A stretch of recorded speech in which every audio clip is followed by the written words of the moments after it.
Bom, boa tarde a todos. Umas breves palavras só para agradecer a vossa presença aqui à Biblioteca da Imprensa Nacional, num ano que é um ano especial para a Imprensa Nacional, porque este é o ano onde a imprensa comemora os seus 250 anos de atividade contínua. O decreto de criação é de 24 de dezembro de 1768. A imprensa sempre trabalhou neste edifício. O edifício não foi sempre assim. Enfim, este edifício que vocês veem hoje e que, aliás, que de fora e mesmo neste espaço da biblioteca não percebem, é um complexo industrial e é, porventura, a última instalação industrial desta dimensão que existe num bairro histórico da cidade de Lisboa, porque lá dentro temos uma gráfica a funcionar, uma gráfica onde se fazem os livros da imprensa, mas também se fazem um conjunto de outras coisas. Os papéis do Ministério das Finanças que recebem em casa são impressos aqui, os selos de tabaco são impressos aqui, os selos das bebidas alcoólicas são impressos aqui também. E a imprensa, de facto, como eu dizia, sempre esteve neste edifício, e no final do século XIX, este edifício, em 1895, foi todo remodelado e foi pensado com aquilo que na época se considerava ser o estado da arte de um edifício industrial. A imprensa só em 1972 se junta com a Casa da Moeda e se transforma naquilo que temos hoje, que é a Imprensa Nacional Casa da Moeda. Bom, a Casa da Moeda, apenas a título de curiosidade, é mais antiga ainda. A Casa da Moeda é o mais antigo estabelecimento industrial português em elaboração contínua, trabalha desde o final do século XIII. A imprensa Nacional Casa da Moeda é uma sociedade anónima, 100% pública, que tem... É aquilo que nos interessa, enfim, poderíamos falar de muitas outras coisas, mas o que para aqui nos interessa é que tem estatutariamente uma missão especial no domínio da promoção da língua e da cultura portuguesas. A face mais visível é o seu plano editorial, uma programação editorial que, enfim, todos os anos se fazem 60 a 80 livros. O papel da imprensa é um papel supletivo ao dos editores privados, tem como missão garantir que um conjunto fundamental de textos estão disponíveis em Portugal, nos sítios onde se fala português e, hoje, cada vez mais importante, nos diversos países onde se ensina o português sob tutela do Estado, e são hoje já cerca de 90 países. Além dessa face mais visível da edição, há uma ampla programação editorial, uma ampla programação cultural. Aqui nesta biblioteca há durante o ano, uma temporada de música de câmara, feita em conjunto com a Orquestra Metropolitana de Lisboa. Há uma temporada de recitais de poesia, feita em conjunto com os Artistas Unidos e com o Jorge Silva Melo. Existem estas conferências que o professor Barbas Homem hoje é nosso convidado e vai com certeza fazer uma comunicação como é habitual, que nos vai deixar a todos satisfeitos. No caso, esta é uma parceria com a Universidade Aberta. Existem, portanto, aqui neste espaço cerca de 60 a 70 iniciativas por ano. E há uma característica que é comum a todas. Todas são gratuitas. É mais uma das faces da devolução à comunidade que a Imprensa Nacional Casa da Moeda faz, e que tudo isto se materializa num plano de responsabilidade social e cultural que a empresa todos os anos desenvolve e onde aplica cerca de 1,5% das suas vendas anuais. Ou seja, estamos a falar, apesar de tudo, por exemplo, este ano, de 1,5 milhão de euros investidos na área da cultura e da responsabilidade social. E era, naturalmente, sobre tudo isto que eu vos queria dizer. Aproveito sempre, porque muitas vezes esta é uma face da empresa menos conhecida, e esse lado da responsabilidade social e cultural.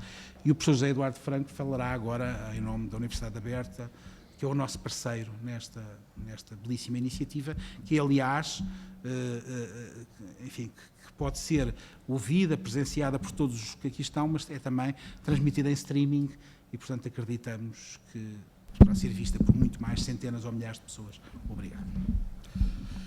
Muito boa tarde, agradeço as palavras do Sr. Diretor da Imprensa Nacional e a sua presença.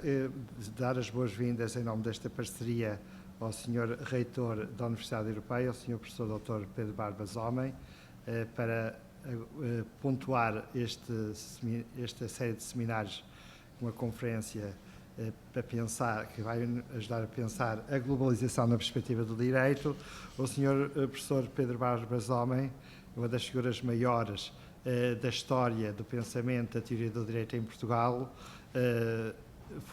tem sido professor da Faculdade de Direito da Universidade de Lisboa, onde tem feito a sua carreira e onde tem exercido o seu mundo pedagógico, mas também intelectual, tendo já produzido uma obra assinalável em torno das matérias da sua especialidade e desde há alguns anos esta parte tem colaborado connosco de forma próxima e é com muita alegria que o temos cá, em uma colaboração sempre competente, dedicada, disponível. O currículo do Sr. Professor Pedro Barbas Homem é conhecido bastante de todos.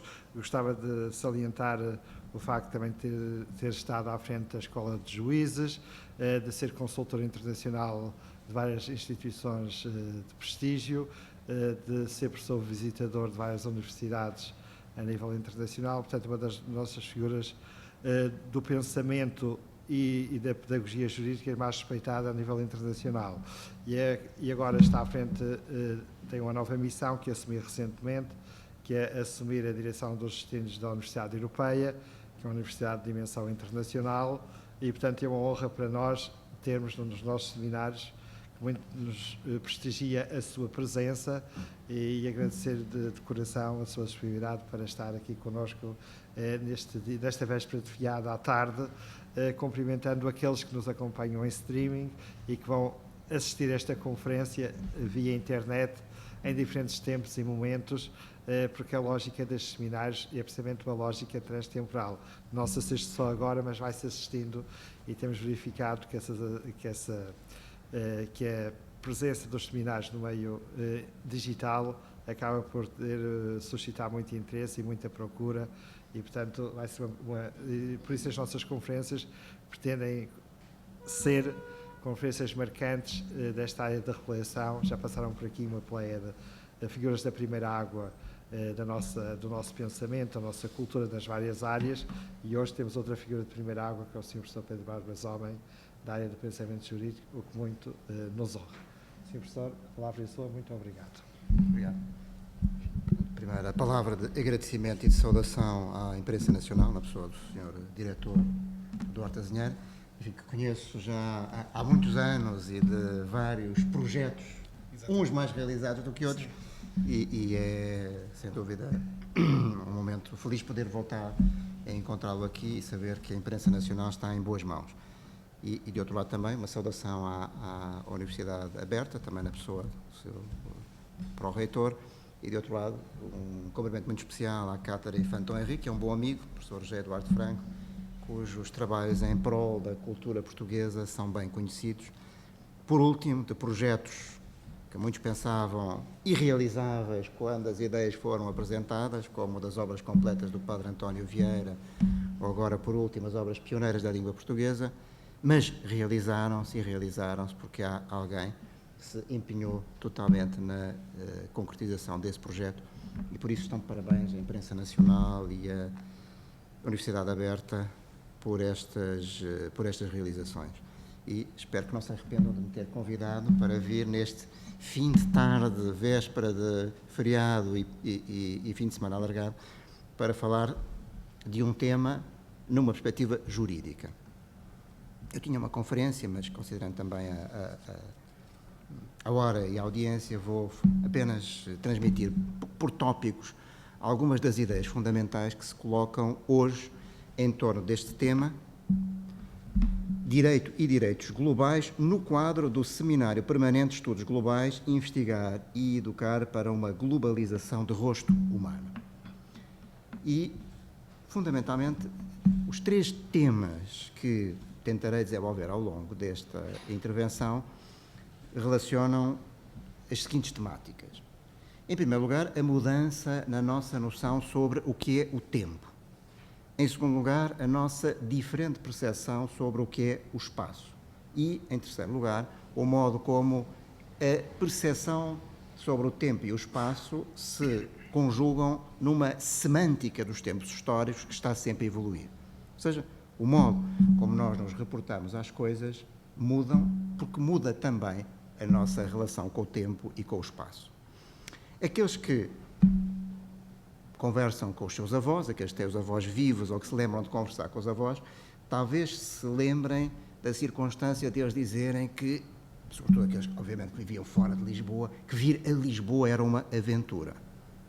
Eu lembro-me de conversar com a minha avó, que era da Beira Alta, os meus avós são da Beira Alta, toda a minha família vem da Beira Alta,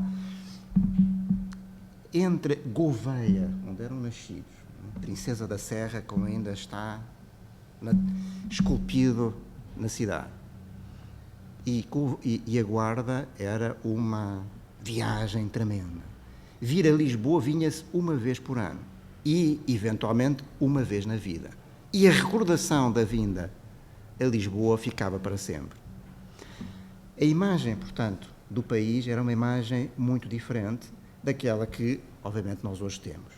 Mas, de outro lado, aqueles que eventualmente têm acesso aos livros de geografia desse tempo, talvez se lembrem como os livros de geografia da escola, todos eles tinham não apenas a reprodução do país, mas a reprodução do Império Português. E os alunos tinham que saber, de cor, os rios, as cidades, os montes de Portugal. Não sei se a imprensa nacional reproduz esses livros antigos da escola primária, mas o conhecimento, portanto, era basicamente adquirido por uma vivência física, que era relativamente pequena, e depois um conhecimento que vinha essencialmente dos livros. E o resto vinha dos livros, uns editados pela imprensa, outros não, que abriam as portas a um outro mundo.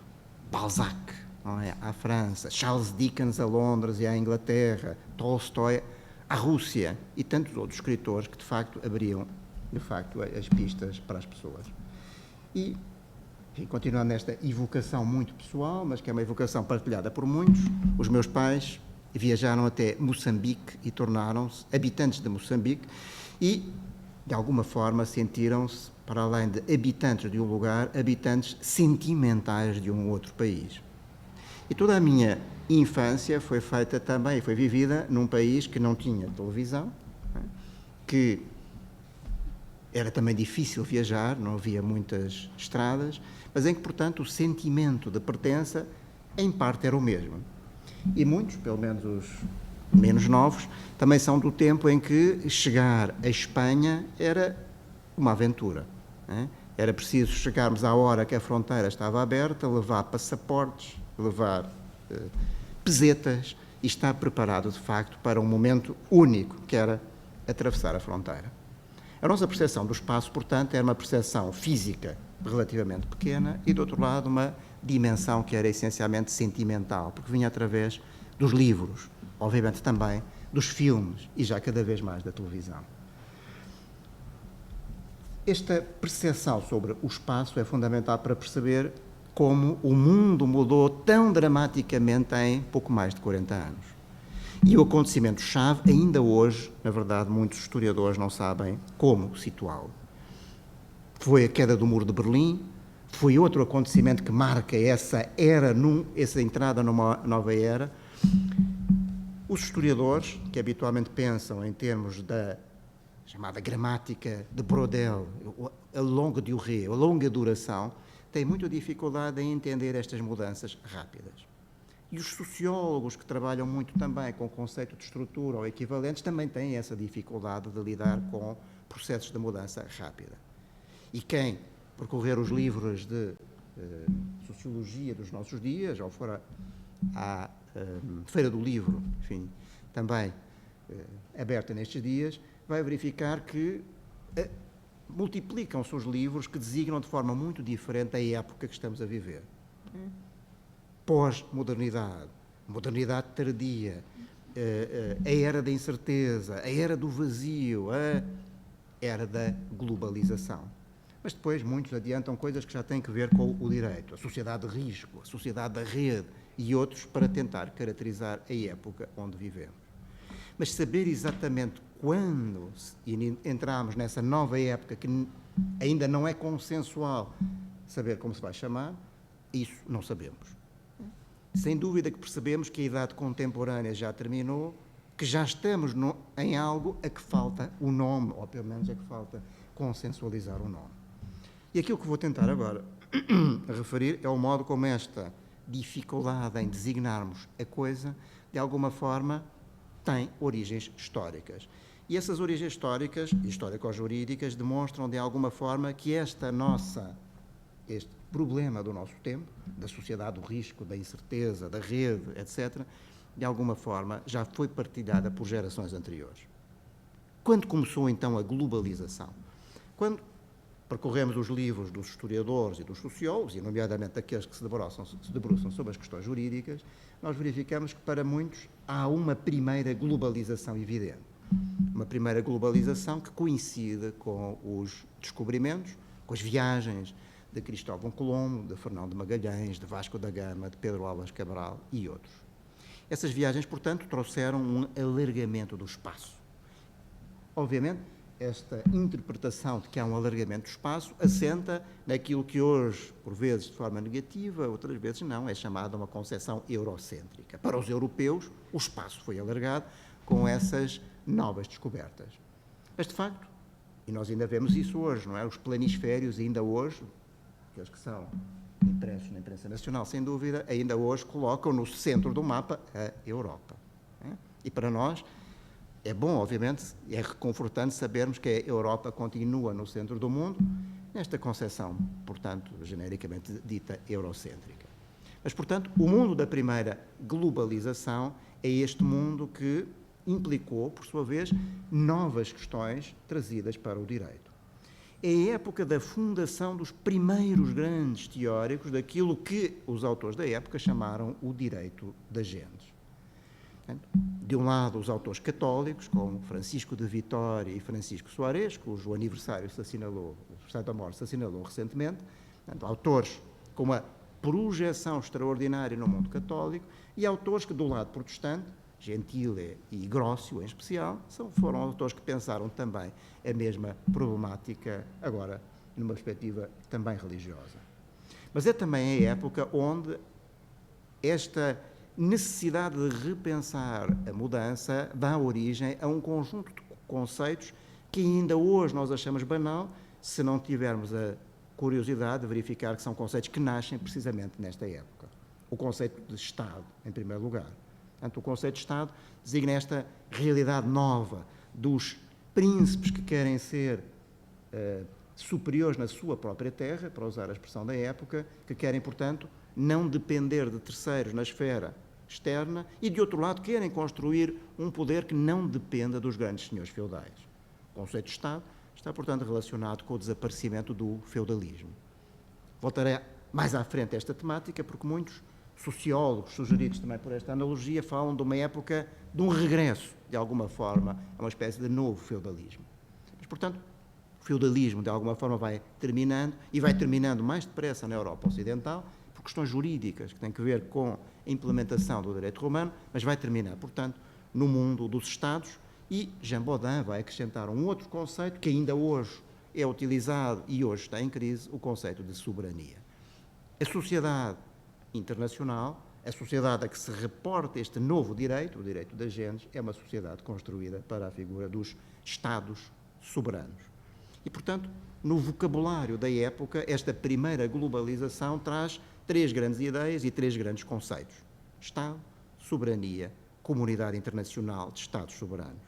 E o direito que é então construído de novo, um direito que refuta as autoridades internacionais, o Império, a Igreja, no caso o Papado, este novo vocabulário exprime, portanto, uma primeira globalização e, portanto, uma primeira globalização que se faz também através do direito.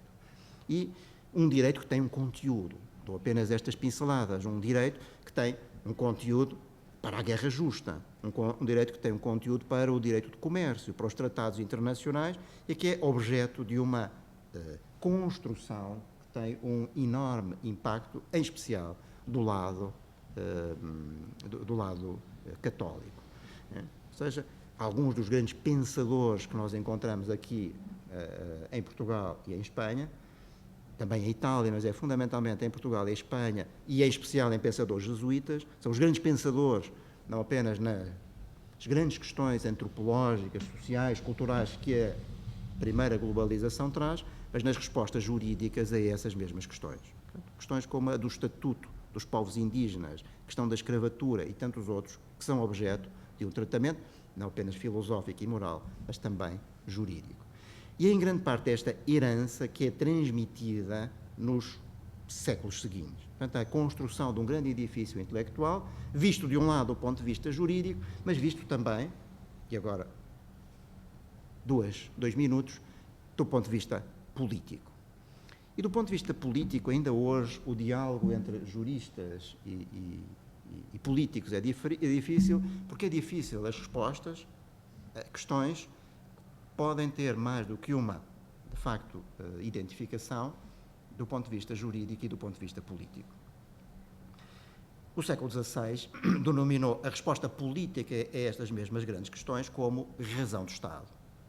Ao lado da ideia, cultivada por juristas, mas também pelos tais grandes filósofos, muitos deles teólogos, jesuítas e outros, ao lado desta ideia de que há uma resposta jurídica para as questões da guerra e outras para as questões do Estado, a resposta dos políticos na senda de Maquiavel ou na senda de um certo tipo de Maquiavel foi a de que a resposta a estas questões era intrinsecamente política, não era jurídica. As questões sobre o Estado, o desenvolvimento do Estado, em especial a sobrevivência do Estado, não dependia do direito, dependia pura e simplesmente de decisões políticas.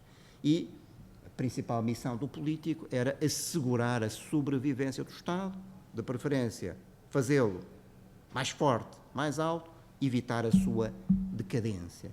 E o tema da decadência dos Estados é um tema que está bem presente em toda a literatura desse tempo, simbolicamente, por exemplo, no episódio do Velho do Restelo dos Lusíadas. Portanto, é um tema sempre da literatura política ocidental e da literatura jurídica, mas neste diálogo, muitas vezes tenso, da primeira globalização entre a visão política e a visão jurídica.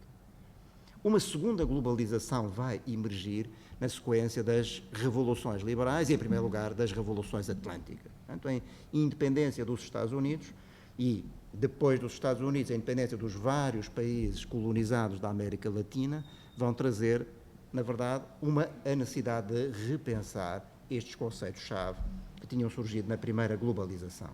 E, de alguma forma, também, a Revolução Francesa, toda ela é feita à luz de determinadas bandeiras, a um tempo políticas, a outro tempo jurídicas. E grande parte dessas bandeiras trazem, de novo, uma nova percepção sobre o espaço, uma nova percepção sobre o tempo e um novo vocabulário. Portanto, há, nestas dinâmicas constantes das sociedades humanas, enfim, a dinâmica do Ocidente, para usar um título de um famoso livro do sociólogo Norbert Elias, toda essa dinâmica do Ocidente vai sempre trazendo essa necessidade de repensar a semântica dos tempos históricos. Portanto, como é que se designam estas novas realidades que emergem, quer na sequência da Revolução Francesa e daquilo que, das bandeiras da Revolução Francesa, direitos do homem, direitos dos povos, e, de outro lado, daquilo que emerge da Revolução Americana e depois da independência dos Estados, dos vários Estados que surgem na América Latina, o direito dos povos à autodeterminação e independência. Portanto, há todo um repensamento que surge na sequência dessa segunda globalização. E segunda globalização também porquê? Ao longo do século XIX, à medida, portanto, que as campanhas napoleónicas vão terminando e a Europa vai entrando num novo período de paz, paz que nasce a partir da Conferência de Viena, esse novo período vai ser também caracterizado pelo descobrimento, na verdade, do interior dos continentes, que era em grande parte desconhecido. Mesmo as fronteiras do nosso Brasil, que estavam mais ou menos traçadas, mas o interior do Brasil era completamente desconhecido, como era completamente desconhecido o interior de África. Portanto, o chamado episódio da partilha de África, que terá depois o seu términos e cúmulo na celebração da Conferência de Berlim e da partilha de África, em grande parte exprime precisamente esta nova visão sobre um espaço que era então desconhecido. Portanto, os mapas que então eram desenhados muitas vezes continham, na verdade, animais e bichos fantasiosos, não é? Tal como os relatos dos nossos grandes viajantes dos séculos XV e XVI ainda referiam animais misteriosos. Ao célebre afirmação no diário de Fernando Magalhães, de Cristóvão Colombo, que tinha avistado sereias, mas não eram tão bonitas como pensava. Portanto, eram uns bichos marinhos que ela descobriu, hoje pensa-se talvez fossem uns manatis, não se sabe bem, portanto eram uns bichos que não sabiam como eram, portanto eram, em qualquer dos casos, o mundo, o mundo imaginado pelos europeus era um mundo que tinha sereias, bichos imaginários, tinha unicórnios, como muitos deles, portanto, que vinham dos relatos clássicos, não é, da Grécia e de Roma. Portanto, uma nova percepção do espaço que resulta também do avanço nas ciências, não é, no conhecimento científico, na geografia, no novo tipo de cartografia, no novo tipo de conhecimento do território. E isso permite, de facto, também reinventar o vocabulário adequado a esta segunda globalização. Uma globalização que muitos, sobretudo, enfim, os historiadores ingleses, designam pela idade inglesa. Portanto, a grande potência, a potência que realmente governa o mundo diretamente e através da Companhia das Índias. E também aqui esta metáfora, também muitos autores lembram nos nossos dias que quando nós apontamos hoje o dedo aos grandes operadores internacionais, Google, Facebook, etc., também no passado já existiram grandes companhias de tal dimensão que eram mesmo chamadas por companhias majestáticas, não é? Porque tinham exércitos próprios, emitiam moeda, tinham todas as competências próprias das autoridades de um Estado, mas não eram um Estado. Portanto, esse mundo já existiu e não existiu há tanto tempo atrás. A Companhia das Índias vai subsistir até o século XX. Mas, portanto, o mundo do século XIX teve que reinventar os conceitos. E uma dessas reinvenções conceptuais é a transformação do conceito de direito das gentes, direito dos povos, que vinha então dos grandes autores do século XVI, católicos e protestantes, numa nova forma de pensar chamada direito internacional. O direito já não dizia respeito a povos nem a pessoas, o direito dizia respeito a Estados. E o grande sujeito da ordem internacional era o Estado e era o Estado soberano. E, na verdade, não eram todos os Estados soberanos. Há um novo conceito, que também surge nesta transição, nesta nova percepção do tempo e do espaço do século XVIII e que tem um impacto muito grande no direito do século XIX, o conceito de civilização. Civilização, primeiro, remetia apenas para a ideia jurídica, o direito dos cidadãos, cíveis, mas passou a ser entendida de outra forma. Portanto, era numa desagregação entre povos civilizados e povos não civilizados e até mesmo a tentativa de hierarquizar essas mesmas não civilizações. Os povos que de alguma forma existiam para servir outros e que por isso mesmo ficariam como colónias ou com um outro estatuto dependentes de um Estado civilizado. E a missão, enfim, vai-nos aparecer assim nos próprios textos internacionais, a missão dos Estados civilizados era precisamente o de civilizar os Estados não civilizados. E a partilha de África é feita à luz desta bandeira, como são redesenhadas as fronteiras dos Estados na Ásia e noutros lugares. Portanto, o mundo era um mundo de Estados soberanos e era, na verdade, sob essa forma que a Europa entendeu esta visão do Ocidente. Outro conceito fundamental nesta perspectiva, e volto a repetir, conceitos não apenas filosóficos e literários, conceitos também com um profundo impacto jurídico. Nomeadamente, nesta ideia de que só são admitidos à comunidade internacional os Estados, mas, de outro lado, só os Estados civilizados.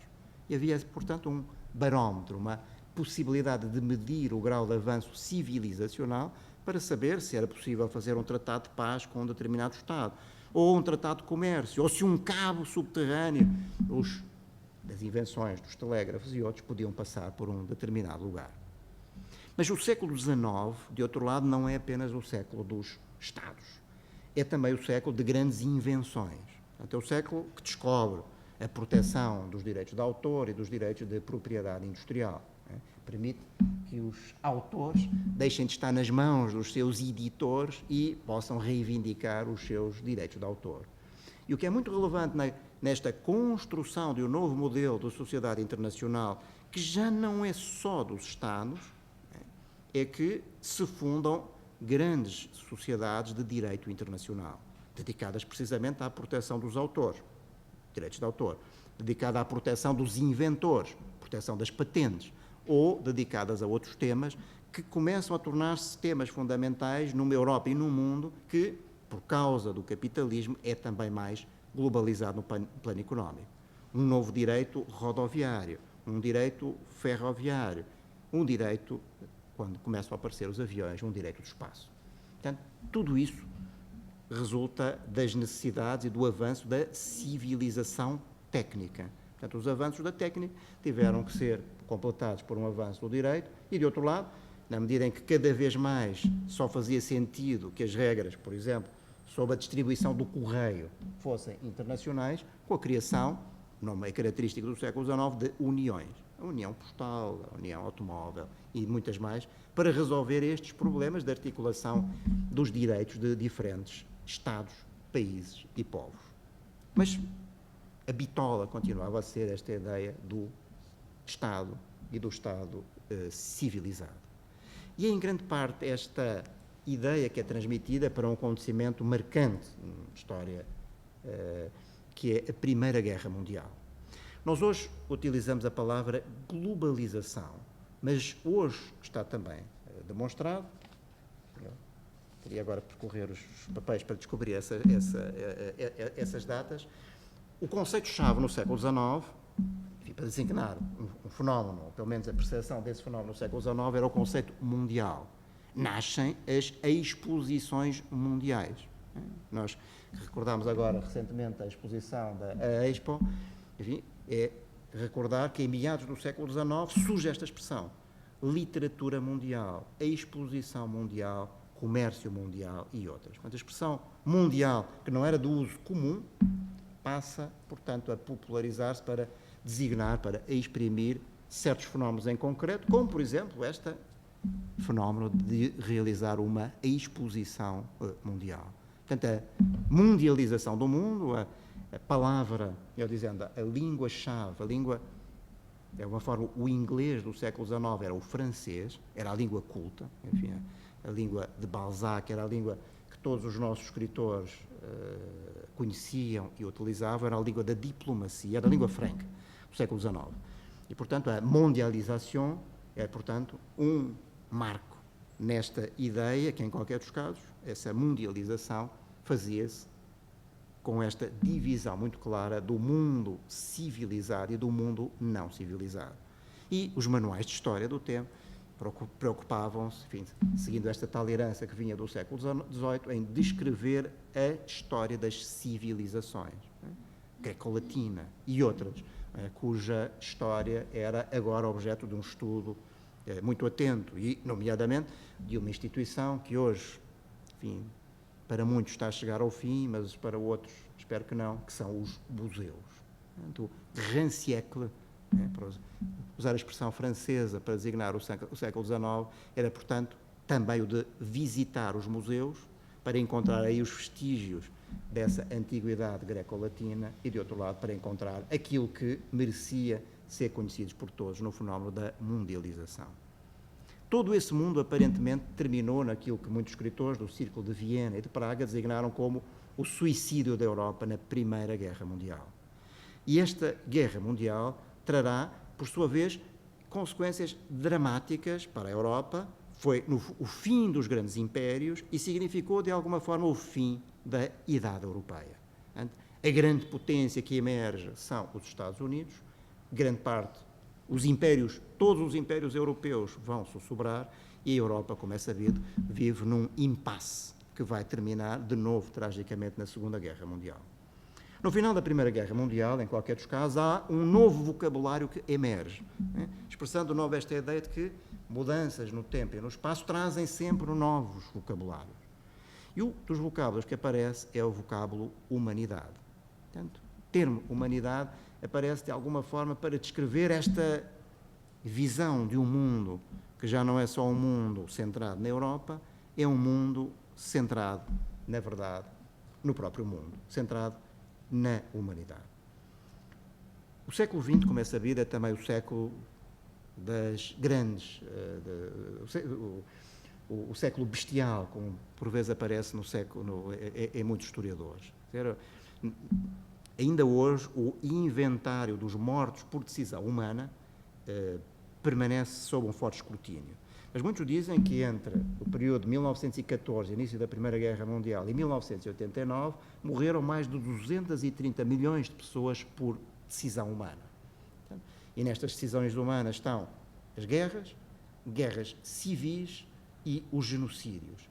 E a palavra genocídio é uma destas palavras que emerge de novo, ela não existiu sempre, é uma palavra que emergiu no final da Primeira Guerra Mundial para designar, no caso, o genocídio de praticado pelo Império Turco, mas que se vai tornar fundamental para explicar o vocabulário que vai emergir no final do século XX. Quer dizer, aquilo que se passou no século XX foi de tal forma dramático, foi tão grave e sem qualquer paralelo na história da humanidade, que criou, na verdade, a necessidade de um vocabulário próprio.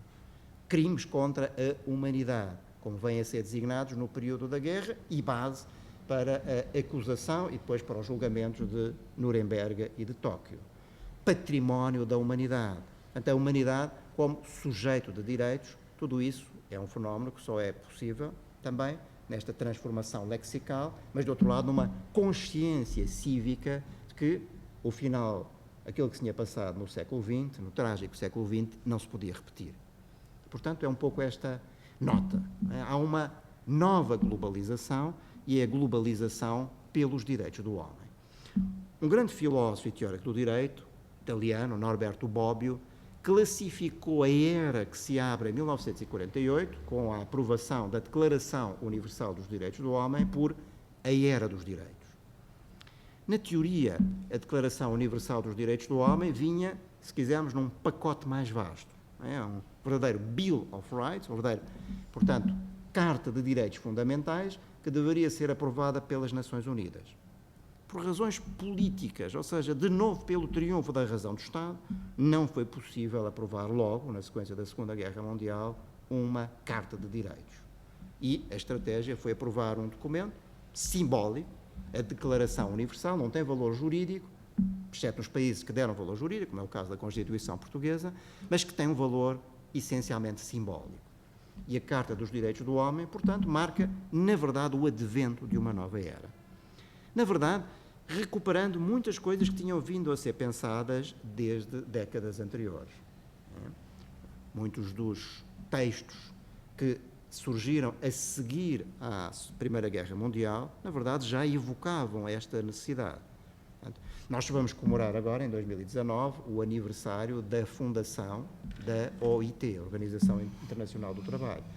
E a Organização Internacional do Trabalho, fundada na sequência da Paz de Versalhes, portanto, dos tratados que emergiram da Paz de Versalhes, já apela a uma ideia muito importante, para muitos, se calhar, surpreendente, em pleno século XXI, mas que está bem expressa em 1919.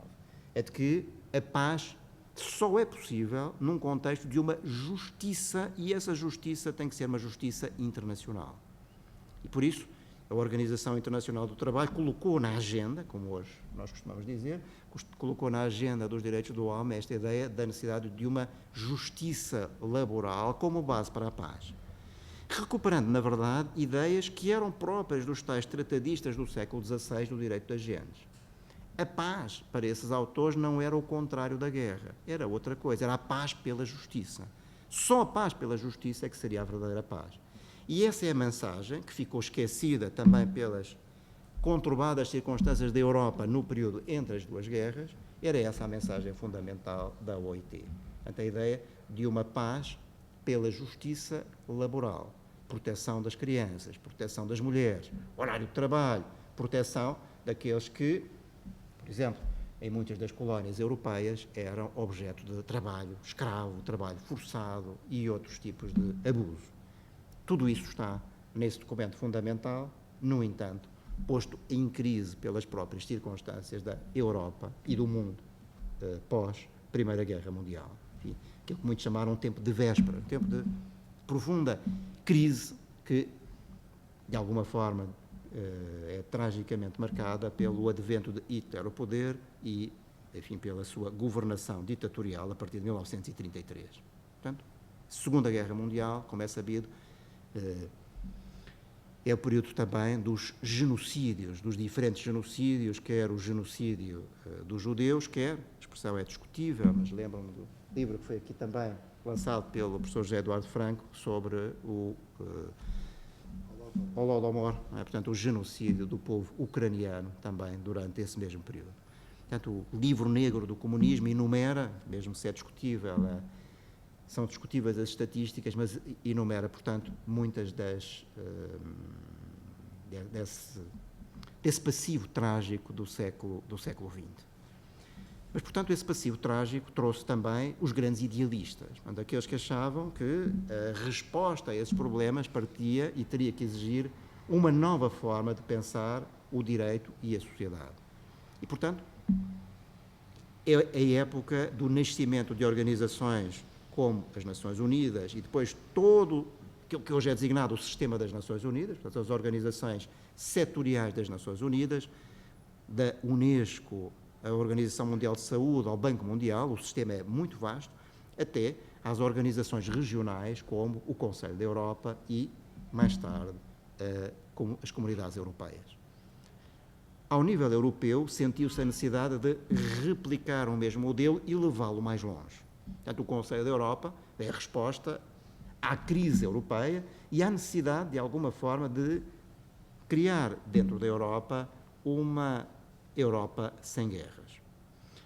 Hoje, todos nós recordamos que, de facto, este período entre a Segunda Guerra Mundial e aquele em que nós vivemos é o único período da história tão alargado que nós não conhecemos guerras, se não fosse o episódio dramático e terrível para a Europa da guerra da ex-Jugoslávia. Portanto, um momento realmente marcante, não é, da bestialidade humana. Mas, em qualquer dos casos, é um período extraordinário, mais de 70 anos em paz, e aquilo que importa agora perceber é que fatores é que tornaram possível essa mesma paz na Europa. E, em grande parte, a globalização dos direitos do homem e a interdependência dos Estados vão-nos aparecer como os dois principais elementos para a construção da paz na Europa durante estes 70 anos. Portanto, um período em que assistimos de novo a esta redefinição do espaço, à redefinição do tempo e a um novo vocabulário.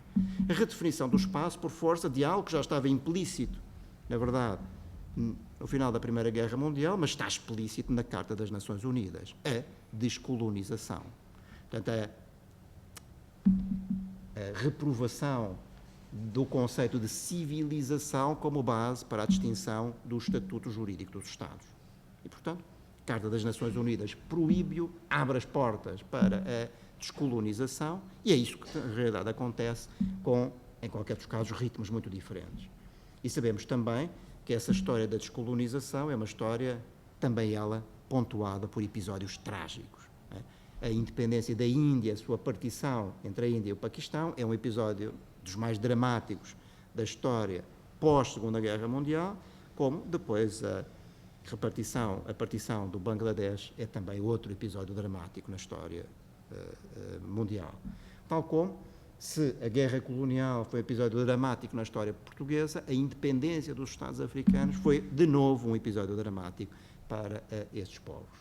As estatísticas das Nações Unidas dizem que na Guerra Civil de Moçambique morreram entre 800 mil a 1 milhão de pessoas e na Guerra Civil de Angola morreram também entre 800 mil a 1 milhão de pessoas. Portanto, infelizmente, a independência destes Estados não trouxe a paz e a prosperidade que era prometida pela Carta das Nações Unidas e por muitos líderes africanos. Mas, portanto, a globalização dos direitos do homem é um fenómeno que nasce fundamentalmente a partir da Segunda Guerra Mundial e, essencialmente, com a Declaração Universal dos Direitos do Homem, com ritmos diferentes, em qualquer dos casos, no mundo. Quem for consultar, por exemplo, um site muito interessante e os livros que são publicados pela Freedom House, vai encontrar as seguintes referências fundamentais. O número de democracias estáveis em 1945 é reduzidíssimo, não chegam a 10. Portanto, a reconstrução do mundo, portanto, exigiu políticos visionários, portanto, aqueles que pensaram que o mundo global era um mundo de democracias assentes nas regras fundamentais do Estado de Direito, separação de poderes, princípio da legalidade, judiciário independente, e, de outro lado, num mundo assente também na democracia. Portanto, não era nada evidente antes da Segunda Guerra Mundial que isso pudesse acontecer, mas, portanto, a democracia foi tornada também um dos princípios fundamentais nesta agenda internacional pós-Segunda Guerra Mundial, de tal forma que hoje muitos internacionalistas até identificam o direito à democracia como um dos direitos fundamentais que emerge, está implícito nestes grandes textos do direito internacional. Mas, portanto, não era evidente isto em 1945, mas era o grande sonho daqueles que fizeram o Conselho da Europa na Europa, fizeram o Conselho da Europa aprovar a Declaração Europeia dos Direitos do Homem e, de uma forma completamente original, estruturaram, junto do Conselho da Europa e da Declaração, um conjunto de órgãos muito peculiar. Alguns autores apontam, enfim, citação, vou citar mais ou menos de cor, um juiz brasileiro, um conhecido internacionalista, Cansado Trindade, juiz no Tribunal de Justiça de Haia, que diz que o direito ao recurso individual é a constelação mais brilhante do novo direito internacional. Ou seja, aquilo que surge de novo na Europa, com a Convenção Europeia dos Direitos do Homem, é a possibilidade de qualquer europeu se queixar do seu próprio Estado perante uma instituição internacional independente, que é o Tribunal Europeu dos Direitos do Homem. E, portanto, a globalização dos direitos faz-se também através da reprodução, agora ao nível internacional, primeiro ao nível europeu, do direito de recurso para um tribunal. E sabemos bem como a jurisprudência do Tribunal Europeu foi extremamente importante para delimitar, fazer avançar e, hoje, fazer avançar até de forma muito controversa, fazer avançar a agenda dos direitos do homem. Portanto, muitos direitos que não estavam previstos na Convenção Europeia passaram a integrar o pecúlio dos direitos fundamentais. Por exemplo, falando como um português que viaja muito, para outros portugueses que com certeza também viajam muito, o direito que tem qualquer cidadão europeu de, quando for confrontado pela polícia, ser informado numa língua que entenda de uma acusação ou de outro facto que penda contra ele. Não está escrito na Convenção.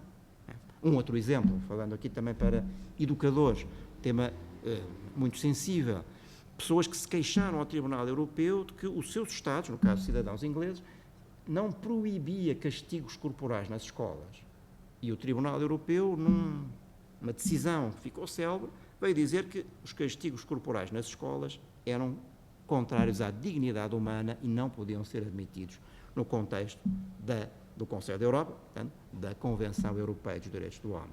Fundamento para todos os Estados, na sequência dessa decisão, incluindo a Inglaterra, com muita resistência, reverem as suas decisões para proibir os castigos corporais e hoje há um consenso fundamental em torno destas ideias. Os castigos corporais não são admitidos, como muitos outros preceitos não são admitidos.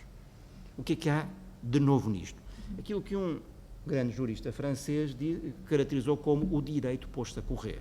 Portanto, e os textos que nos pareciam imóveis, pétreos, para usar uma expressão que os brasileiros gostam muito de usar, como se estivessem como nos latinos, não é? Que os romanos, que, em certa fase, esculpiam as leis na pedra, portanto, no mármore, ou fundiam em bronze, também as nossas constituições ou os textos de direitos do homem deviam ser reproduzidos da mesma forma para mostrar a sua perenidade.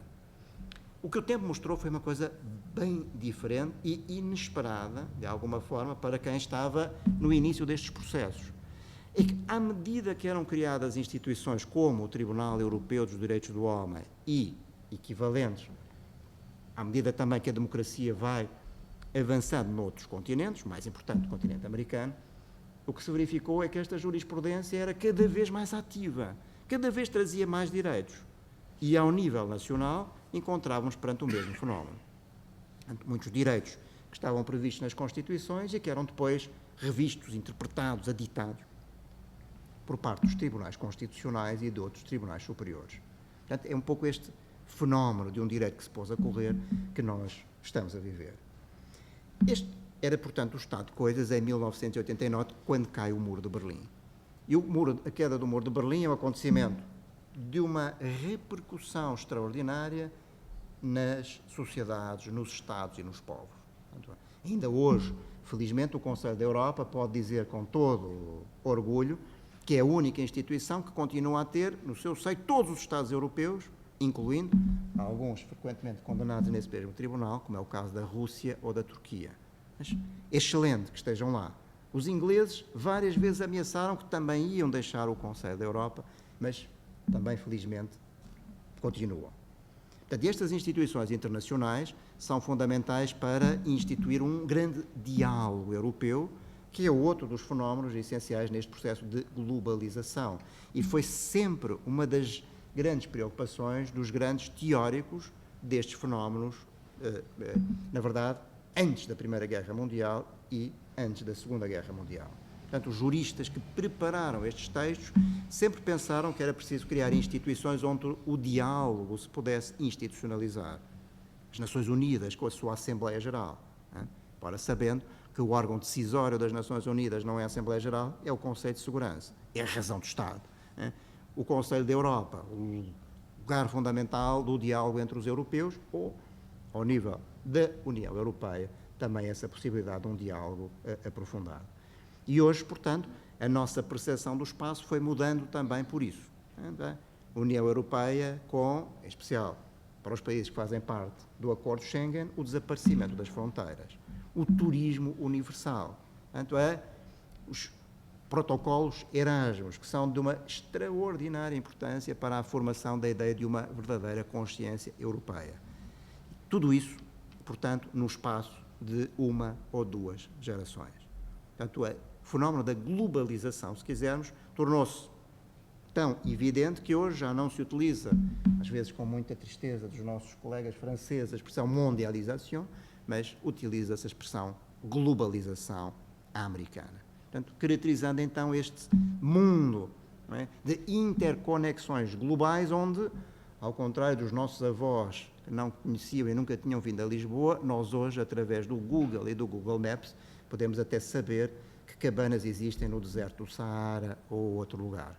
Portanto, o mundo aparentemente deixou de ter fronteiras e, portanto, já não há espaço para as sereias, para os unicórnios e para outros animais fantásticos, exceto para aqueles que têm filhos e acompanham sempre a agenda dos filhos, no espaço. Portanto, os filmes que todos os dias nos aparecem sobre o espaço reinventaram no espaço as sereias, os unicórnios, os ursos esquisitos e muitos outros animais que aparecem na saga Star Wars, etc.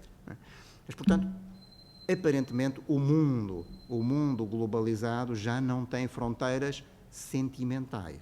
Não é? Nós podemos saber tudo e às vezes uma notícia passada num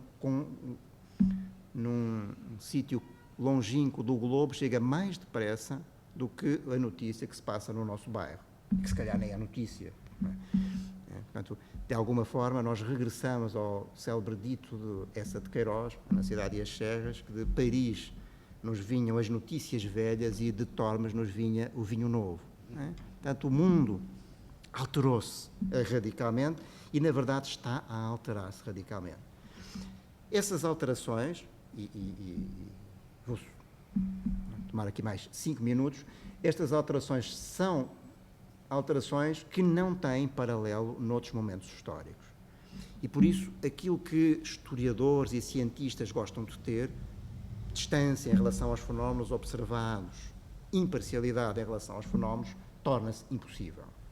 Nas grandes universidades inglesas, por exemplo, que acabo de vir de lá, o debate sobre a natureza deste fenómeno e o modo como nós vamos interpretar o passado é tão grande que o ministro das universidades recentemente teve que proferir um discurso sobre a questão da censura nas universidades.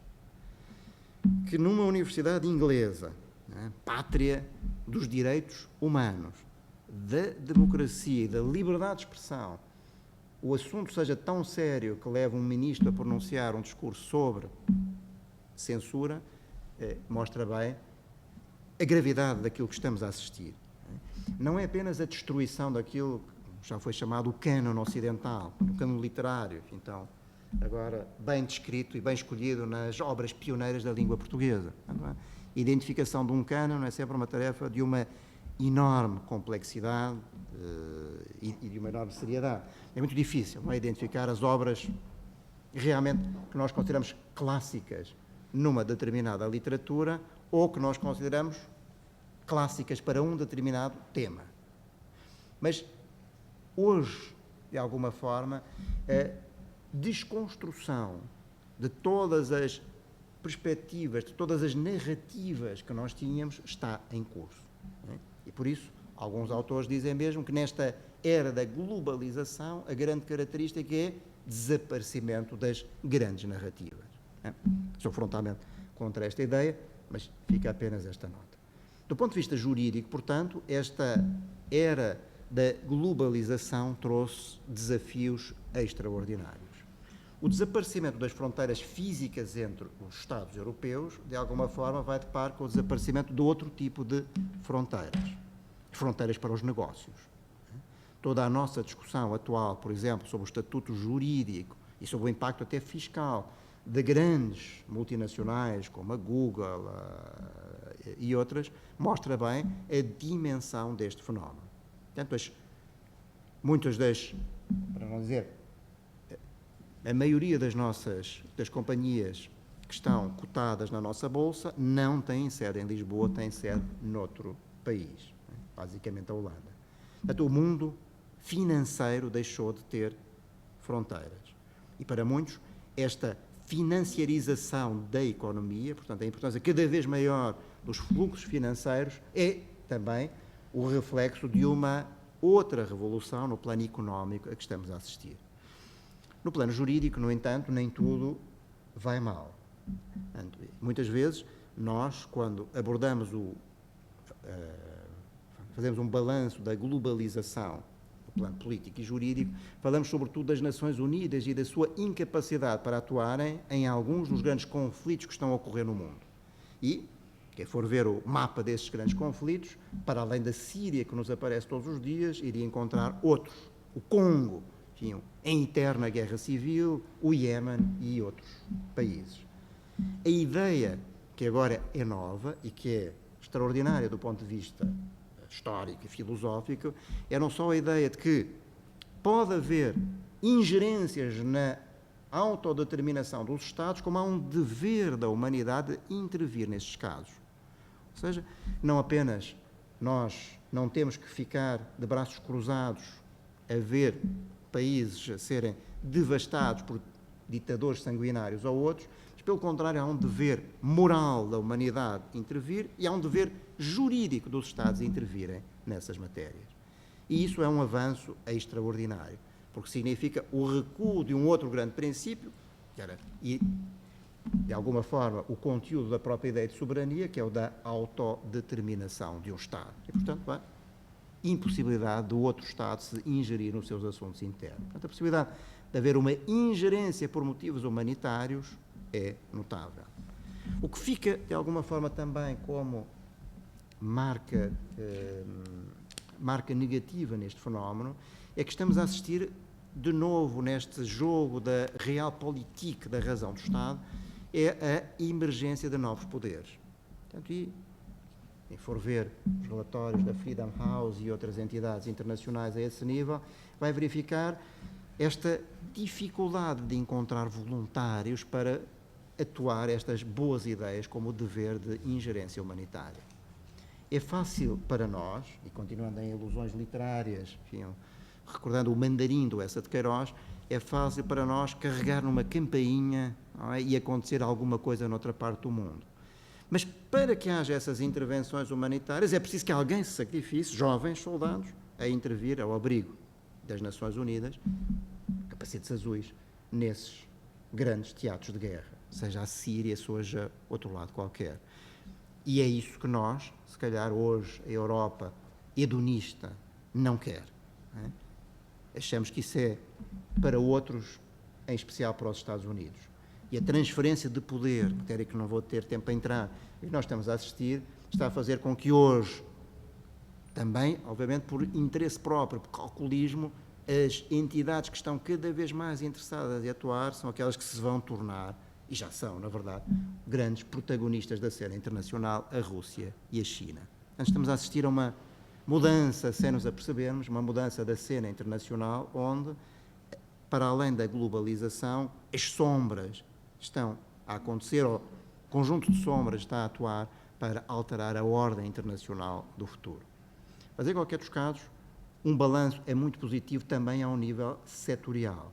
E vou terminar com esta identificação. Quem for, por exemplo, estudar a história das doenças, vai verificar que a Organização Mundial da Saúde é um extraordinário sucesso em termos planetários. Houve muitas doenças que foram erradicadas no espaço de décadas. E, agora com a ajuda da União Europeia, possivelmente vamos conseguir dar avanços extraordinários na erradicação de outras, como o paludismo e outras doenças endémicas em África ou noutras partes do mundo. Portanto, isso é também um balanço que nós atribuímos a instituições como as Nações Unidas.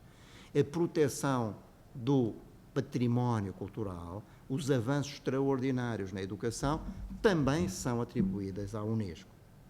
Tal como avanços muito grandes na legislação das crianças e outros também são atribuíveis à Organização para a Infância e a Juventude. Portanto, o balanço, se quisermos, das Nações Unidas e da globalização é globalmente muito positivo. E é globalmente muito positivo também ao nível económico. A abertura dos Estados às trocas comerciais e à internacionalização das suas economias foi muito benéfico para todos os Estados. Não é possível compararmos, por exemplo, o estado económico do nosso próprio país antes e depois da adesão à União Europeia. Tal como, na maior parte dos Estados europeus e mundiais, o balanço da globalização é, de um modo geral, positivo. Ficam, como sombras negras, em qualquer dos casos, os lugares onde a guerra civil ocorreu. Ditadores sanguinários levaram à criação, para usar uma expressão do Piketty, de indústrias, verdadeiras indústrias extrativas, que levaram todas as commodities, como o petróleo, o dinheiro do petróleo, para outros destinos e não o redistribuíram pelo povo. Mas, em qualquer dos casos, nunca como hoje, a economia e as pessoas foram tão prósperas e nunca como hoje nós assistimos a um grau de proteção dos direitos humanos como aquele a que nós assistimos. As dúvidas, as incertezas são sempre muitas, e por isso é que há o dever de se ser vigilante. E há o dever de ser vigilante em relação também, e termino só com esta nota, ao facto de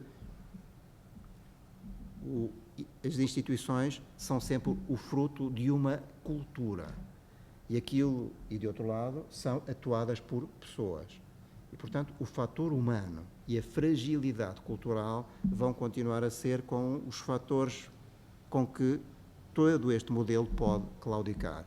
E por isso compreende-se bem a angústia com os populismos nascentes em várias partes do mundo. Porque eles podem pôr em causa, através da ação de líderes populistas sem controle, podem pôr em causa a cultura dos direitos do homem a que assistimos nos últimos 70 anos. Muito obrigado.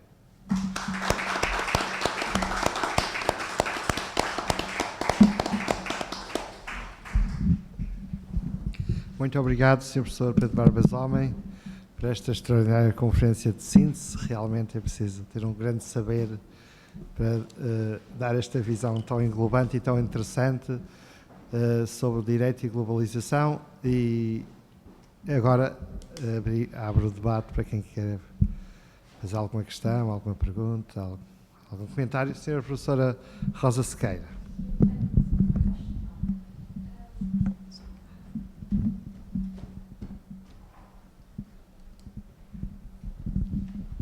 Retomando aquilo que disse sobre o direito de povos em caso de desastre humanitário, de serem socorridos pelos Estados e de haver um direito de intervenção desses Estados, eu pergunto-lhe se não é difícil estabelecer a diferença entre esse socorro humanitário, essa ingerência que é justificável e a simples ingerência.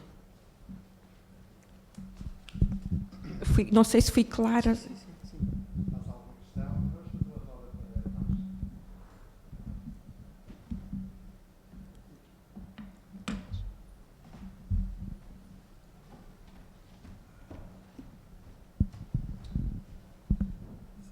Eu gostava de fazer a seguinte pergunta, nesta sequência também da sua reflexão, que é, concorda com aquela teoria, que à medida que os Estados se vão democratizando, quanto mais democracias estáveis existem no mundo, a propensão para a guerra, para haver conflitos, é menor.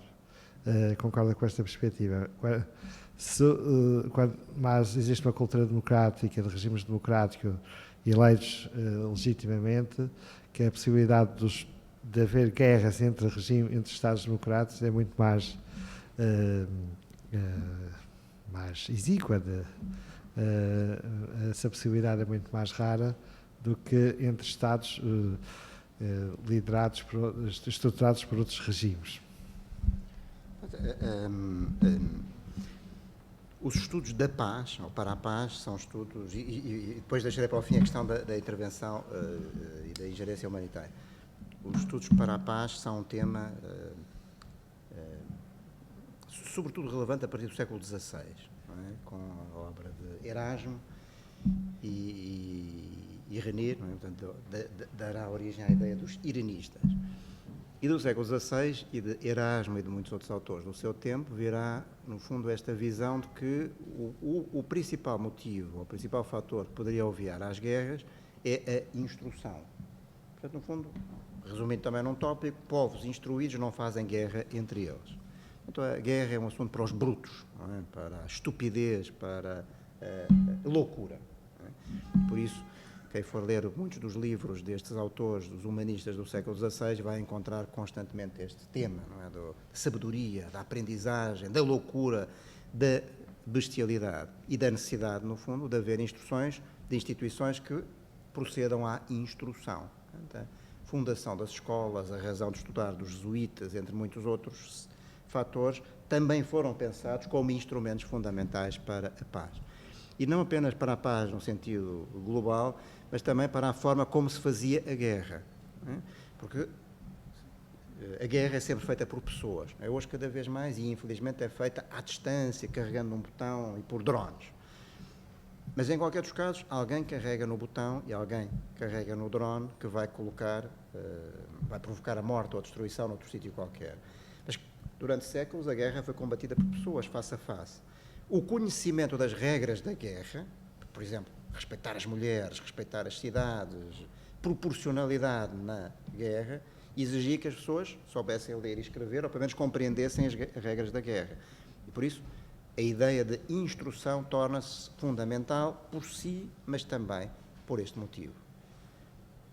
Ao longo do século XVIII, e talvez o autor que mais exprime essa ideia é Kant, os seus estudos sobre a paz perpétua e outros, acrescentam-se outras exigências, não é? A ideia de uma paz cosmopolita que, de facto, não apenas assenta nesta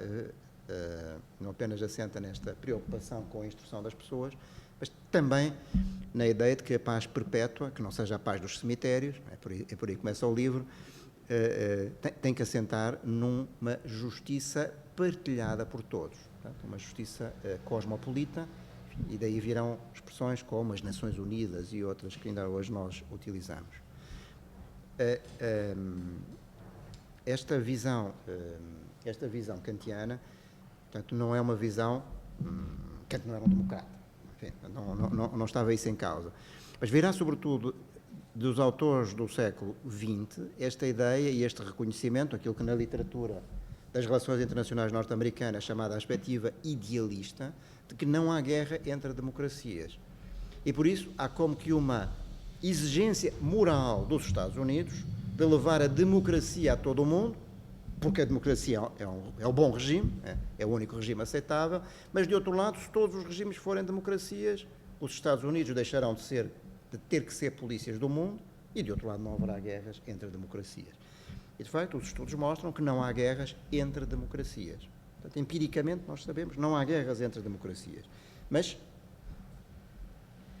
poderá haver. Mas de facto essa visão dita idealista é uma visão que está comprovada pelos estudos empíricos, não há guerras entre democracias. E por isso compreendem-se bem os esforços dos grandes líderes europeus e alguns grandes líderes dos Estados Unidos, de que há como uma missão histórica, é apresentada mesmo por muitos dos grandes líderes americanos, não é? Lembrando, por exemplo, Roosevelt, Truman e outros, de que se democratizar o mundo, isso é de alguma forma uma condição para a própria paz. Portanto, o caminho para a paz passa pela construção da democracia. No final, depois da queda do Muro de Berlim, isto teve uma implicação até em termos científicos. Não é? Nasce todo um conjunto de livros sobre peace building. Portanto, como é que se constrói a paz em sociedades que foram devastadas por regimes totalitários ou que conheceram a guerra civil. Portanto, e uma quantidade muito grande de autores escreveram livros nessa corrente, e, de outro lado, um conjunto muito grande de instituições, como o Conselho da Europa, procuraram, elas próprias, ter os seus manuais para ajudar à construção de democracias estáveis nos países da antiga Europa de Leste.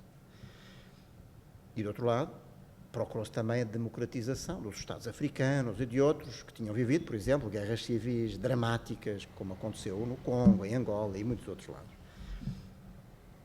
O aspecto paradoxal é este: muitos destes tratados, portanto, manuais, produziram excelentes resultados num lado e maus noutros. Nuns sítios democracias estáveis, noutros democracias muito frágeis que rapidamente sussurraram. E o aspecto mais dramático para nós, não é? Para nós aqui, enfim, muito perto da hora do Mediterrâneo, foi o que se passou na chamada Primavera Árabe. Portanto, a queda dos grandes ditadores do norte de África foi também provocado pela ação das potências ocidentais, convencidas de que era fácil construir instituições fortes e democráticas em África. E isso não aconteceu. Não aconteceu na Líbia, obviamente, um Estado absolutamente falhado, e não aconteceu praticamente em lado nenhum de África. E, portanto, se é fácil num livro nós enunciarmos esta ideia de é preciso que haja democracias, construir a democracia efetivamente é bem mais complicado, como nós próprios experimentámos no nosso próprio país. Estivemos à beira de uma guerra civil em 1975. Portanto, ficou hoje muito clara esta ideia em autores como Amartya Sen, John Rawls, falando apenas dos autores consagrados, que para além dos fatores institucionais, ou seja, ter uma boa Constituição, ter boas leis, etc., há um fator que é decisivo e que explica porque é que a democracia nos sítios sobrevive e noutros lados não, que é a cultura. Portanto, a cultura é um fator fundamental. E por isso hoje os novos livros de construção do Estado estão a ser feitos um pouco dentro desta ideia. É preciso começar pela educação das crianças, em especial das mulheres. Né? Se não acontecer isso, como aconteceu, por exemplo, em Marrocos e em outros lados, pode ganhar o partido mais extremista e manipular, a partir da eleição democrática, o funcionamento do Estado e levar ao colapso do Estado. Portanto, se não há guerras entre democracias, é outra coisa, é um assunto bem mais sério e bem mais complicado, construir democracias estáveis. E esse é um dos dramas que a Europa está a viver neste momento. Portanto, e com uma interrogação sobre se vários Estados europeus, e não falo apenas da Turquia, estou a falar de Estados dentro da União Europeia, não estão a embarcar por transformações internas que estão a pôr em causa aquilo que se pensava que era impossível no contexto da União Europeia, que era a democracia assente na primazia da lei, na separação de poderes e num judiciário completamente independente. Portanto, daí a necessidade de estar vigilante, não é? Daí esta necessidade permanente de nós revisitarmos os fundamentos da construção europeia e, nomeadamente, os direitos do homem. E é a esse respeito que entra, então, a ingerência. De facto, no contexto atual, muitas das ideias que nós encontraríamos em qualquer manual de direito internacional nos anos 60 estão a ser postos em causa. No passado, era impensável nós vemos, por exemplo, um primeiro-ministro a pronunciar sobre um qualquer assunto de outro Estado. E, no entanto, hoje os jornais abrem com o nosso primeiro-ministro a pronunciarem sobre o que é que se passa em Itália. há 20 ou 30 anos atrás, isso seria considerado inaceitável contra os usos, não é, diplomáticos que um Primeiro-Ministro fizesse isto, bem ou mal, não interessa se tem razão ou não. Não se fazia. Portanto, era considerada uma ingerência no outro Estado, tal como nós não gostaríamos que o Primeiro-Ministro italiano se pronunciasse sobre os assuntos portugueses. E ficávamos, no auge da crise, revoltados quando qualquer governante holandês ou alemão se pronunciava sobre opções internas nossas. Portanto, hoje o mundo está a mudar, o fenómeno da globalização é tão rápido que certas praxes, não é, diplomáticas, que nenhum governante se pronuncia sobre os assuntos internos de outro país, isso está a ser posto em causa. É como se a Europa já fosse um Estado federal, e não fosse outra coisa. Na prática, isto já é quase como se fôssemos nos Estados Unidos e um governador do Estado está a pronunciar sobre os assuntos do governo de outro Estado e ninguém acha isso mal. Mas ingerência, portanto, para muitos, era já isto, um presidente, ou um primeiro-ministro, ou um ministro pronunciarem sobre os assuntos internos de um Estado. Se devia haver eleições ou não, em quem é que se devia votar num determinado Estado. Era inaceitável há 20 anos atrás, por exemplo, que um primeiro-ministro ou outro ministro em funções pudesse estar num comício político num outro Estado. Hoje já se faz assim um pouco uma ficção, não é? Não estou como primeiro-ministro, venho como cidadão, como se isso pudesse ser assim, a pessoa se despisse uma farda imaginária quando atravessa um país e deixa de ser primeiro-ministro ou ministro de outro Estado para intervir numa campanha política num outro Estado. Mas isso mudou, portanto, o próprio conceito de ingerência mudou. E, em alguns casos, mudou para bem. A ideia de ingerência humanitária já foi um avanço importante em termos históricos. Mesmo essas ingerências, proteção, por exemplo, de pessoas em situações de fome extrema, eram já consideradas um assunto discutível, porque a ideia da autodeterminação do Estado era quase que um princípio sagrado. E em África, na Índia e em outros lados, houve fomes terríveis que levaram a estas intervenções humanitárias dos Estados mais ricos, que levantaram, no entanto, logo uma evidência. Portanto, há estudos muito interessantes da Amartya Sen sobre as fomes na Índia, a dizerem que estas intervenções humanitárias tiveram efeitos negativos. Ou seja, as fomes eram um acontecimento natural muitíssimo negativo, mas aquilo que tornou essas mortes dramáticas, que levaram, portanto, à morte de milhares e milhares de pessoas, em alguns casos centenas de milhares de pessoas, foi a incompetência dos governos. E às vezes essas intervenções humanitárias, por motivos muito altruístas, deixam de tornar tão evidente que as fomes e outros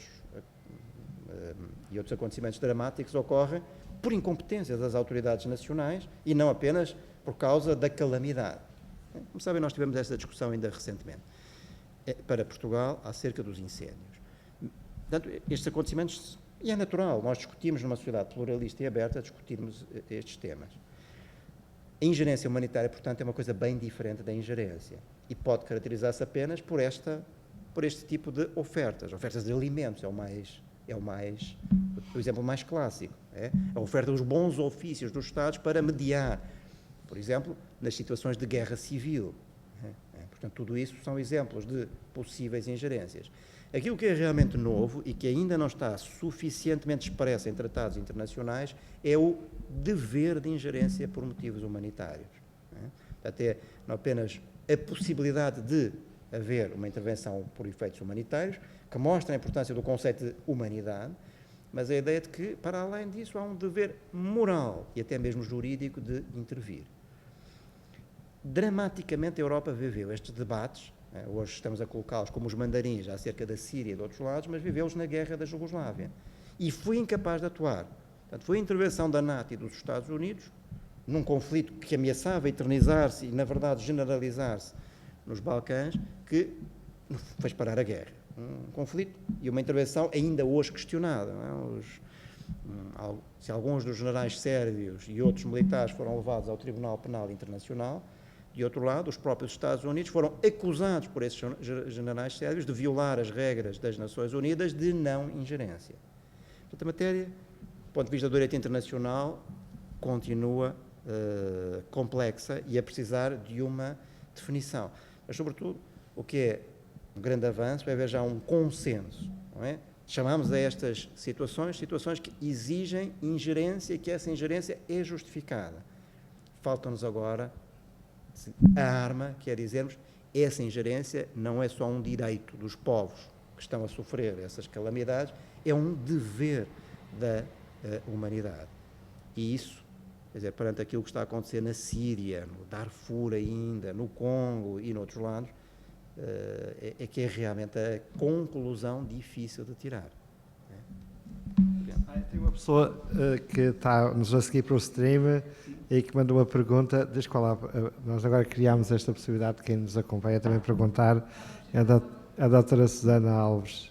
Está a fazer uma tese sobre os direitos humanos. Força. Tecnologia a funcionar. Obrigada pela clara e muito pedagógica conferência. A questão é a seguinte: em termos históricos, ainda não conseguimos definir bem a nova era em que vivemos. Sabemos que já não é era contemporânea, como referiu, talvez seja no futuro precisamente definida como era global. No entanto, a nova era jurídica que se inaugurou em 1948 com os direitos humanos encontrou cedo um forte consenso na sua definição de era dos direitos, a partir de Bobbio. E, de facto, vivemos nessa era na linguagem do dia-a-dia. Contudo, esta era parece estar a ser comprometida muito cedo também com as delicadas questões do terrorismo ou do recuo de certas liberdades. Na sua percepção, estaremos afinal a entrar numa renovada era dos deveres, lembrando também que já existem até algumas propostas de declarações de deveres humanos?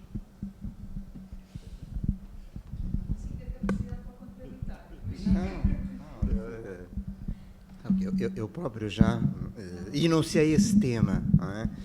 E de facto é um tema, a própria Declaração Universal, começando talvez até por trás, quando surge a primeira grande declaração de direitos, Declaração dos Direitos do Homem e Cidadão, na sequência da Revolução Francesa, sabe-se hoje, pelos estudos históricos que foram feitos há alguns anos, que na versão inicial o documento se devia chamar Declaração dos Direitos e dos Deveres do Homem em Sociedade.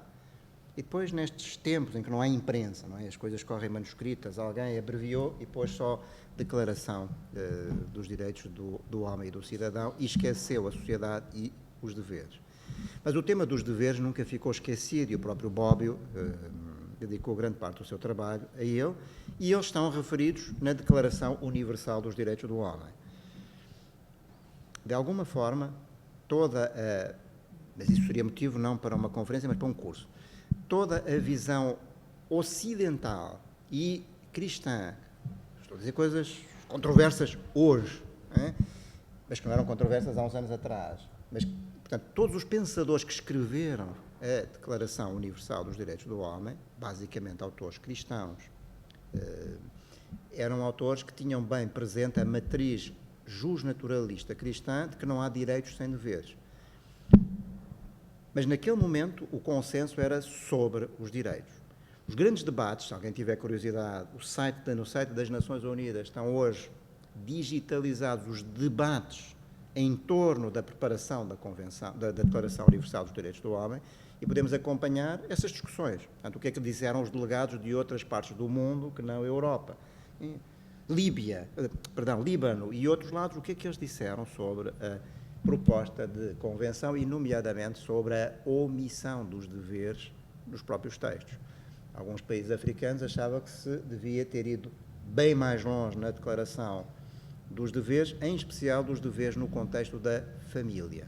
E por isso, se alguém tiver curiosidade, a Declaração Africana dos Direitos do Homem e dos Povos é diferente da Declaração Europeia, da Convenção Europeia dos Direitos do Homem. Portanto, há pré-compreensões, formas culturais diferentes de entender o mundo dos direitos e dos deveres. Mas, portanto, a Declaração Universal nunca foi pensada como se não existissem deveres. Na verdade, foi pensada como se não fosse necessário declarar que havia deveres. Era este o pensamento por trás dos escritores que a fizeram. Deveres no contexto da família e muitos outros, e toda esta ideia que aqueles que fizeram direito talvez se recordam, a chamada teoria da relação jurídica. Portanto, o direito, todo ele desenvolve-se num contexto relacional, e nesse contexto relacional as pessoas têm direitos e têm deveres uns perante os outros. Portanto, não há aqui muito de novo. O que cada vez mais se torna evidente é a necessidade de o dizer. E isso é que não acontecia antes. É porque havia um consenso, não é? De que há deveres, eles estão íncitos, estão implícitos, não é? A expressão da Convenção, da Declaração, estão implícitos na natureza das coisas e na natureza do próprio direito. Mas hoje que as pessoas estão cada vez mais a esquecer dos seus deveres, parece cada vez mais relevante que se recorda às pessoas que há deveres. Não é? Deveres para com as pessoas mais frágeis. Não é? E por isso, na filosofia política dos nossos dias, um dos conceitos-chave é o conceito de vulnerabilidade. As pessoas vulneráveis, não é? As crianças em especial. Portanto, os deveres perante as pessoas vulneráveis, esses sim, talvez seja conveniente exprimi-los. Ou os deveres para com os idosos. Porque com estas mudanças geracionais, Portugal, entre muitos outros Estados, é cada vez mais um país de pessoas velhas e é preciso identificar claramente os deveres perante essas pessoas velhas. Portanto, não se trata tanto de criar deveres, trata-se de identificá-los e declará-los. Né? De alguma forma, para que a consciência humana não esqueça que ao lado dos direitos também há esses deveres e há em especial os deveres perante as pessoas vulneráveis. Né? Portanto, não se trata de uma transformação decisiva, trata-se pura e simplesmente de alguma forma, pôr freios naquilo que também já foi chamado, em relação ao Ocidente, de revolução cultural ocidental. Portanto, no mundo ocidental, seria também um motivo para um curso, e não apenas para uma conferência, nós estamos a assistir a uma revolução individualista, mas estou a usar títulos de livros e de teses, não é uma revolução cultural, que está a reconfigurar as raízes da antropologia tal como nós a conhecíamos até hoje. E é nesse contexto onde tudo o que para nós parecia certo, até há 20 anos atrás, está a ser reconstituído, que muitas pessoas lembram então essa necessidade de não esquecer as declarações de deveres. E isso feito quer num contexto estritamente confessional, do lado católico ou do lado protestante, ou de lados que nada têm de confessional. É do lado católico, quem for ler textos do Papa João Paulo II vai encontrar esta ideia, mas quem for ler textos de autores, por exemplo, como Amartya Sen e outros, vai encontrá-lo também dessa forma, portanto, num contexto completamente diferente, mas recordando, por exemplo, como as práticas de justiça na Índia podiam ser a base para um novo entendimento exatamente sobre um mundo que não esquece que há deveres, nomeadamente em relação às pessoas vulneráveis. Portanto, que o avanço da globalização e de que esta revolução cultural que nós estamos a viver no Ocidente tem muitas resistências, quer no mundo ocidental, mas ainda mais fora da nossa civilização e da nossa forma de ser. Agradecemos muito ao Sr. Professor Pedro Barbas Homem as respostas, as vossas perguntas também, mas antes de terminar, para coroarmos, nós queremos pontuar estes seminários com a leitura de um clássico, estamos a ler a mensagem, pouco a pouco. Hoje é a doutora Rita Balsa que vai ler uma das poesias da mensagem. Tenha à vontade.